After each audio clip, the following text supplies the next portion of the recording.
Licenciada, gracias por haber aceptado la invitación con la audiencia del periódico El Día. Gracias a ustedes por invitarme. Bueno, como les comentaba en la introducción, hoy nos acompaña Melody Arias, ella es psicóloga clínica y nos va a ayudar a entender un poco una incógnita, yo creo que más de un padre, tutor o cuidador debe de tener. Cuando podemos decir que un niño es hiperactivo, de que vemos que el muchacho, lo natural es que el niño se mueva, que juegue, que brinque y que no se canse. Pero cuando esto que sabemos que es lo natural y lo normal, sale de lo normal. Esa es una muy buena pregunta porque es una de las que yo recibo más frecuente en consulta. Mira, para responder eso tenemos primero que entender lo que es el déficit de atención con hiperactividad, ¿verdad? Y el déficit de atención con hiperactividad es un trastorno del neurodesarrollo, es decir, que es algo biológico con el cual el individuo nace y dificulta alguna de las áreas en las cuales se desenvuelve la persona.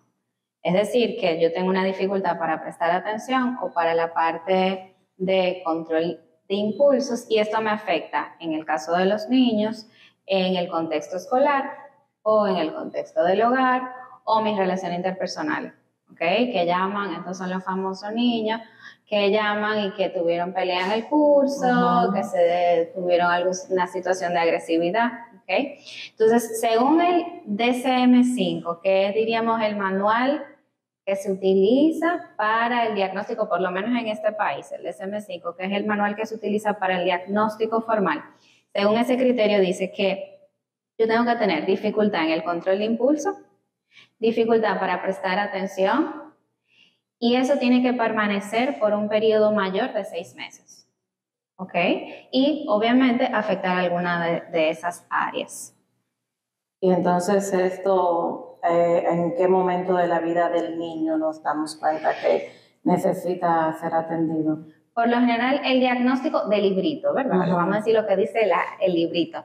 Se supone que el diagnóstico se hace a partir de los 6 años o más. Sin embargo, a nivel clínico, lo que vemos es que a veces podemos hacer el diagnóstico temprano, es decir, antes de los 6 años. 5 años, yo diría que quizá es la media, porque podemos tener unos síntomas tan significativos, clínicamente significativos o muy severos, que nos permite hacer un diagnóstico temprano. Y si hacemos un diagnóstico temprano, pues entonces podemos tener una buena y una mejor intervención. ¿Y cuáles serían esos diagnósticos que como padre, como tutor o como cuidador, a mí me deben como encender las alarmas? Ok, síntomas. Primero, que tenga alguna dificultad en el colegio, es decir, que como los niños pasan mucho tiempo en el colegio, los profesores muchas veces son los primeros que se dan cuenta de alguna dificultad. Entonces, si el colegio da una señal de alarma, lo ideal es escucharla. Segundo, que hay que repetir las instrucciones 700 veces. Báñate, báñate, báñate. No es que sea un niño desobediente, sino que la inatención que presenta no le permite a ese niño pues, mantener la idea y ejecutar la tarea. ¿Okay? No, como no presta atención cuando le estamos dando la instrucción, pues se le va la guagua, como yo le digo. Sigue con su vida. Sigue con su vida. A veces pueden tener alteraciones del sueño, ¿okay? Como hay un nivel de actividad tan alto, a veces no duermen bien, o se mueven mucho durmiendo, o se acuestan a las 12 de la noche y a las 5 de la mañana están como el primer guandul. Y tienen muchísima energía. Suelen ser niños también muy impulsivos que interrumpen las conversaciones o que hacen comentarios fuera del contexto. Es decir, estamos teniendo una conversación sobre el colegio y el niño salta con un tema que no tiene nada que ver. ¿Okay? Suelen ser también muy apáticos, ¿okay? O sea que esto no siempre es así, pero tienen un alto nivel, como tienen un alto nivel de energía, a nivel emocional viven las emociones muy intensas. Si estoy feliz, estoy muy feliz. Estoy enojado, estoy muy enojado. Y ahí lo asociamos con las rabietas, ¿okay? Porque son muy frecuentes o de alta duración y les cuesta autorregularse por la poca tolerancia a la frustración. Es decir, que si hay algo que me salió mal, ya eso es... Se acabó el mundo. Se acabó el mundo, ya yo no aguanto. Y entonces, ¿puede un niño tener las dos condiciones? puede tener déficit de atención y tener también lo que es la hiperactividad. Sí, mira, déficit de atención se divide en 3 tipos. Tipo 1, que es el inatento, que son niños que se distraen, son niños que por lo general tienen alguna dificultad de aprendizaje, porque como no prestan atención, en el colegio no necesariamente les va bien, tienen una velocidad de procesamiento lenta, es decir, que se le olvidan las cosas. Luego está el tipo 2, que es el hiperactivo. El hiperactivo son niños que se mueven, que tienen que estar en constante movimiento. El que no se apaga. El que no se apaga, ese famoso que no se apaga. Y el tipo 3, que es el combinado. El combinado son las 2 cosas juntas. Y ese es, yo diría que el más difícil de trabajar o el más complejo, porque uno tiene que trabajar tanto esa inatención como la hiperactividad. Sí. ¿Cómo lo abordan? Porque de eso se encargan ustedes, los especialistas, sí, en el neurodesarrollo. Claro. Luego de que uno hace una evaluación, uno determina cuál es el tipo de déficit de atención que tiene el niño y ahí va a depender la intervención. ¿Okay? Lo ideal es que sea una intervención integral. ¿Okay? Entonces ahí lo ideal es que intervenga un neurólogo para que le haga una evaluación al niño y ver si tiene alguna alteración cerebral, porque cuando hablamos de hiperactividad tenemos que descartar que a nivel cerebral haya un nivel mucho más elevado del promedio de la actividad cerebral. Luego de eso, entonces ver si empezamos con lo que sería un abordaje psicoterapéutico, lo general es terapia cognitiva conductual. Va a depender la frecuencia de qué tan severos sean los síntomas, 1 vez, 2 veces por semana, va a depender. Y en algunos casos empieza un tratamiento farmacológico. El tratamiento farmacológico, que son los medicamentos, y todavía hay mucho debate con eso, realmente o por lo menos en el abordaje que yo suelo tener en consulta, ya se hace ese inicio de tratamiento cuando el niño no está respondiendo a las terapias, o sea, el niño está estancado, o cuando hay un nivel de agresividad muy alto. ¿Suelen ser agresivos? Pueden haber niveles de agresividad alta. Entonces ya eso me pone en riesgo a él mismo o puede poner en riesgo a el entorno. Entonces ahí sí se hace. O si hay una alteración que amerite una indicación. Y también hemos trabajado con gastroenterólogos y con nutricionistas porque la alimentación juega un papel importantísimo.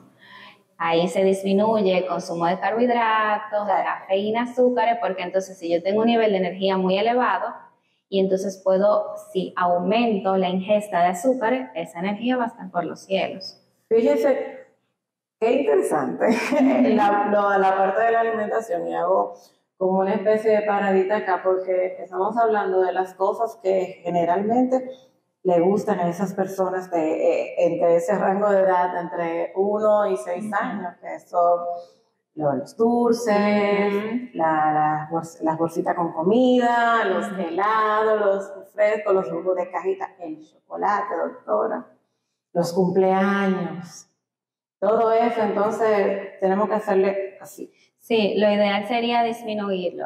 Yo siempre digo que los extremos son malos en todo en la vida. Si se lo quitamos rotundamente, pues podemos causar todo lo que uno prohíbe, como que causa más curiosidad. O sea, la idea son niños, al final, si van a un cumpleaños, que se beban su refresco, pero que no forme parte de su dieta diaria. Es decir, que si van al colegio y le ponemos una merienda, que no le pongamos galletica de chocolate con un refresco, ¿ok? Sino elegir comidas más saludables que nos ayude a disminuir ese nivel de energía que de base ya está elevado. Que ya de por sí el personaje en cuestión la tiene, sí, exactamente, por encima de lo normal. No, y que con algunos niños me ha pasado que ya cuando son conscientes, ya son más grandecitos, me dicen, no me des paleta, que eso a mí me pone con más energía. O sea, que ya ellos van decidiendo y eligiendo porque se hacen conscientes del problema. Y nosotros, los padres, doctora, porque hemos abordado mucho la conversación en lo que tiene que ver con el análisis clínico del niño, pero yo me imagino que un niño con esta condición, pues, altera los patrones del hogar. Y entonces yo me imagino que ustedes trabajan muy de la mano con lo que es la educación de los padres y de los cuidadores también. Sí, es lo ideal, porque De nada sirve que trabajemos directamente con el individuo y lo lleven 1 o 2 veces por semana. Al final, yo siempre digo, los mejores terapeutas son los padres, porque son los que pasan más tiempo con los niños y los que necesitan estrategias para poder manejarlos en casa. Entonces, lo ideal es que sí, que haya un abordaje incluyendo a la familia, no solo a los padres. A veces en consulta se incluyen a los hermanos, los cuidadores. Los cuidadores, hermanos, porque pueden haber muchos choques entre hermanos por el mismo tema de que tengo poca tolerancia a la frustración y eso afecta a mi relación con ellos. Pero sí, lo ideal sería siempre incluir en el abordaje. Y ya como recomendación puntual, yo diría por lo menos juntarse con los padres 1 vez al mes para dar seguimiento, para ver si las cosas que se están trabajando en terapia están dando resultados. Pero sin duda tiene que incluirse. Doctora, y así como tenemos el extremo de los niños que no se apagan, que las pilas son recargables, son de energía solar, tenemos también, que era una de las preguntas que nos hacían en las redes sociales, el niño que como padre, si el maestro en el colegio se siente bien ahí, porque mi hijo es un santo, ese niño no se mueve, yo lo siento allí y ahí lo encuentro. Y como usted me decía en la conversación, todos los extremos son malos. Entonces, ¿cómo tratamos a ese niño que, no sé, usted me corregirá si el término correcto es introvertido? Ese niño que es como cerrado de más. Bueno, siguiendo la línea, ¿verdad?, del déficit de atención, el tipo inatento se presenta mucho así. Ay, pero él se porta bien, él es tranquilo, no es un niño conflictivo, no es confrontativo. Pero cuando uno va a la parte académica, el niño no sabe de nada.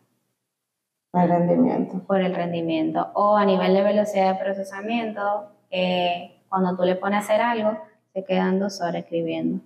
O si se van a bañar, ay no, doctora, es un suero de miel de abeja. Él dura 15 minutos para nada más para secarse.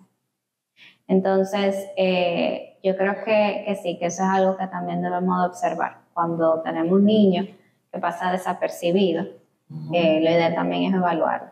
Es el niño que lo llama al cumpleaños y mientras todos están sudados y despeinados y porque están viviendo la fiesta, el niño está, él se queda ahí tranquilo, él no suda. Hay que ver también porque en salud mental se solapan mucho los síntomas. Entonces, en este caso estamos hablando del déficit de atención de tipo inatento, pero pudiera ser un niño con una baja autoestima y ya ahí no estamos entrando más a la parte socioemocional. Entonces, cuando hacemos una evaluación tenemos que descartar todo. Tenemos que descartar que ese síntoma que yo estoy viendo no responda a algo del contexto. Por ejemplo, mamá y papá se divorciaron y desde ese entonces el niño se encerró.